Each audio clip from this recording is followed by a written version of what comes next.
This video is sponsored by K&F Concept. As ever, there is the age-old sensor size argument in the photography community, and I'm not here to debate, full frame versus micro four thirds. That's, we've done that. What I thought would be more interesting is to talk about 7 things which are vastly more important than the size of your sensor. Let's talk about probably the most obvious one first: lighting.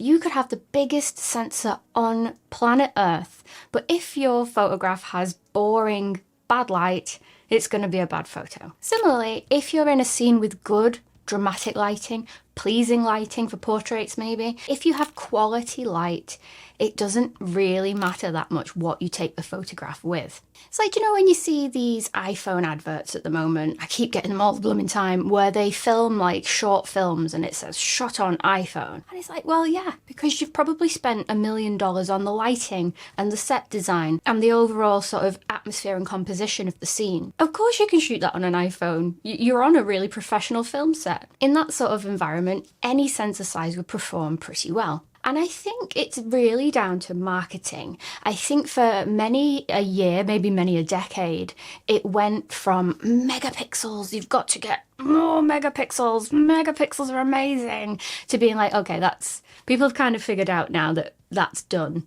What can we really push to show that cameras are improving over time?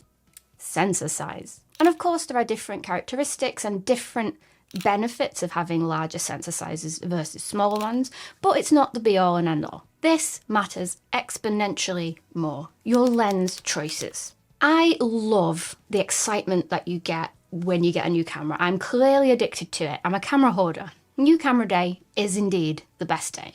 And while I do get moderately excited about new lens day, it's not quite as high and exhilarating as a new camera. And that's really ironic because between the two, having a new and different lens would probably change the characteristics of my photographs way more. I took the pretty old now, basic Lumix GX7 out and pitted it against the flagship G9 II. I shot with exactly the same lens on both, and you really have to sort of know what you're looking for to see a dramatic difference in these images. Whereas if I'd shot different lenses, even on the same camera, it would have looked much dramatically different. Like when you think about it, the lens is responsible for focal length, for aperture and depth of field, but also more characteristics. Like you could have a vintage lens, you could have haze in the scene, you could have a lens that has interesting flares or bokeh, you could have a lens that vignettes and has like softer edges. There's all kinds of characteristics that are exponentially more interesting than getting a new shiny camera. This one is underrated because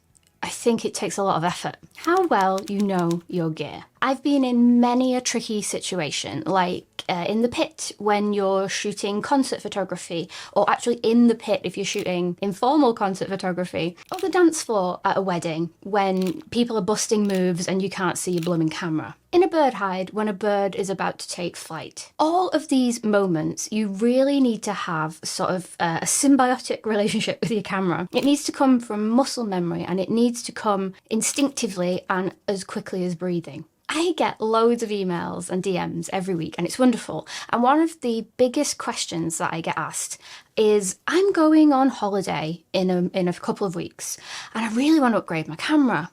What do you recommend? And actually what I recommend 9 times out of 10, particularly if you're switching brands, is just don't bloom and do it. You could spend this holiday getting into amazing, exciting, once-in-a-lifetime opportunities, and if you don't know your camera yet, you could spend them hunting in menus or looking down at the buttons. It's a little bit easier if you're upgrading within a brand. So for example, if you were upgrading from the GH5 to the G9 II, the menus are quite similar, so there's less of a learning curve. But if you are swapping brands, just leave well enough alone, because you'd appreciate a camera that you know very, very well over a new shiny one that costs 3 times as much that you're not quite as familiar with. What about filters and accessories? For example, you could add a diopter to get macro photography very cheaply. You could use a tripod to get long exposures and traffic trails. And you could use creative filters like these ones from K&F Concept to add some really interesting and unique looks to your images and videos. Some looks could be quite extreme, some looks could be more subtle, but every last one of these will add character and difference to your images over your sensor size. I really like K&F as a brand, and I've used their stuff for many a year now. I think they have that wonderful sweet spot between being really high quality but also not stupidly expensive, and the stuff that you get really stands the test of time. They make some wonderful stuff and they've been a long-term supporter of this channel. So if you'd like to check out some filters, check out the links in the description. And this next one is a little bit more, well, it's hard to quantify. Let me explain. How much you enjoy actually using your blooming camera. I'm really lucky to have this whopper of a camera, which is the Lumix S1R2. Bit of a mouthful, and you know, you could absolutely murder someone with this with enough motivation.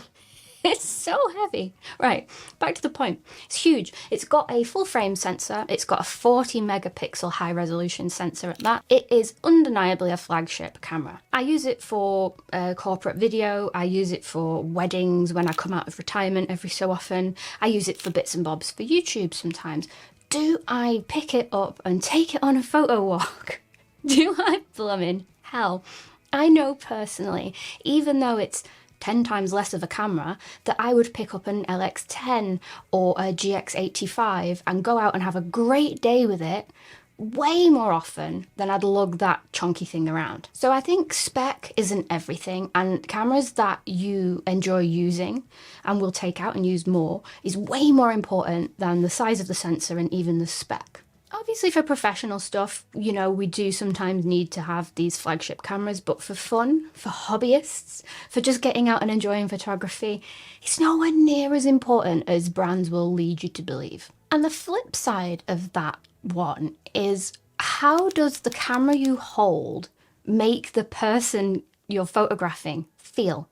So, you know, it's not applicable if you like to photograph birds, but if you like street photography, or like me, you like to take candid photos of friends and family and just document your life in a low-key way, if I rock up to Sunday dinner with this on the table, people are gonna start, you know, thinking like I'm paparazzi. It's nowhere near as incognito as a small camera, and that goes tenfold for photography on streets and in public environments as well. I took possibly the silliest camera that I own, my purple Pentax that meows like a cat.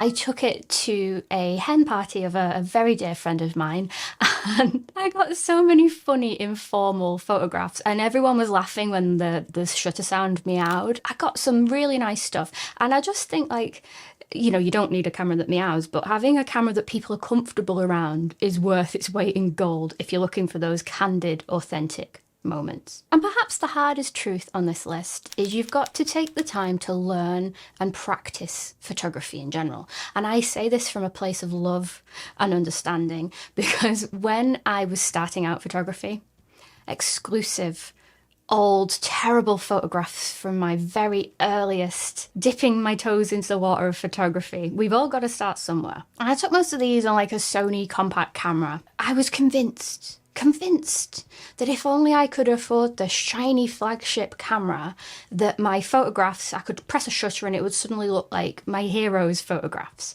When really, looking at these with like a more educated eye now, my colour grading was bonkers. I was very heavy-handed with how I edited. I think some of my compositions, I tend to go for the most obvious thing, and sometimes not from the right angle even. I think if, you know, Emily of then would have got her wish and got the shiny camera, she still would have had the same problems. It just would have been a more expensive camera. And I absolutely, endlessly adore photography for this very reason. As someone who grew up in not the richest of environments, my first camera, I begged my mum for it, and I think we bought it like on a catalogue between us, probably on finance, and it was just like a Sony compact camera. I couldn't afford the big shiny camera, but my goodness, I was determined to take it everywhere with me and be enthusiastic about photography and just try and learn everything there was to learn.